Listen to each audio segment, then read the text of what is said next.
अस्सलामुअलैकुम वरहमतुल्लाहि वबरकातुहू। Welcome back to my channel Mustafa home kitchen में खुशामदीद। आज हमारे किचन में कोई बेकिंग नहीं होगी, कोई बस आज हम बना रहे हैं सर्दियों में मज़ेदार सी ना गरम गरम फ़िश फ्राई बनाएंगे आज। उसका जो मसाला है ना, सीक्रेट मसाला, वो आपके साथ शेयर करूंगी। घर के मसाले के साथ ही मैं सारी चीज़ें बताऊंगी आपको। पहले तो मैंने ले लिया है 2 से 3 टेबल स्पून दही। दही के अंदर मैंने शामिल कर दिया है अदरक लहसुन का पेस्ट। अदरक लहसुन के साथ मैं इसके अंदर ज़ीरा, भुना हुआ कुटा हुआ ज़ीरा ऐड करूँगी और भुना हुआ कुटा हुआ ही धनिया ऐड करूँगी। इसी के साथ साथ पिसी हुई लाल मिर्चें जो घर की होती हैं, ग्रेवी में भी हम अक्सर डालते हैं, तो वो भी हम पिसी हुई लाल मिर्च ऐड करेंगे। हस्बे ज़ायका नमक इसके अंदर जाएगा। अगर आप लोग ज़्यादा मिर्चें इस्तेमाल करते हैं तो इसके साथ साथ दरदरी कुटी हुई लाल मिर्चें भी ऐड कर सकते हैं।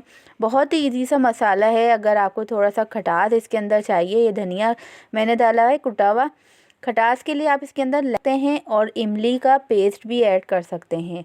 लेकिन दोनों चीज़ें मैंने नहीं इसके अंदर ऐड करी थी बच्चों की वजह से। बच्चों को गले वगैरह आ रहे थे उनके, तो इसी वजह से। वरना अगर ये रेसिपी के अंदर आप लोग ये शामिल करेंगे ना नींबू या इमली, तो बहुत ही मज़ेदार सा मसाला बनकर आपका रेडी होगा, चटपटा सा।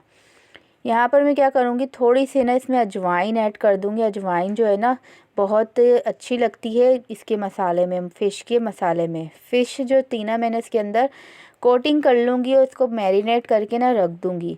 मैरिनेट की हुई मछली जो है ना वो बहुत जल्दी बन जाती है, फ्राई भी जल्दी होती है और उसके अंदर अंदर अंदर तक मसाला पहुँच जाता है। नमक जो है ना होता है ना इसके अंदर बहुत सारा लगा हुआ होता है, तो उसको अच्छी तरीके से नमक धोने के बाद आप इसको मैरिनेट कर लें। जो हमने फ़िश मैरिनेट की थी ना, वो तो हो गई थी ख़त्म। अब ये दूसरी वाली मछली मैंने निकाली थी, इसको भी जल्दी से वही मसाले में मैंने कोट करके ये फ्राई कर लिया था। बहुत ही मज़ेदार सा चटपटा सा मसाला ये जो फ़िश है ना, ये दूसरी वाली फ़िश, 2 तरह की फ़िश लाई थी, एक मैं फ्राई करने के लिए और एक ग्रेवी बनाने के लिए। तो ग्रेवी वाली मछली जो है ना वो भी मैंने मैरिनेट कर ली थी और बना लिया था। बहुत ही इजी सी रेसिपी, ज़रूर ट्राई करिएगा और मुझे फ़ीडबैक ज़रूर दीजिएगा। इसी के साथ साथ चैनल पे न्यू हैं तो चैनल को सब्सक्राइब भी करें। आगे बहुत सारी अच्छी अच्छी रेसिपीज़ आने वाली हैं।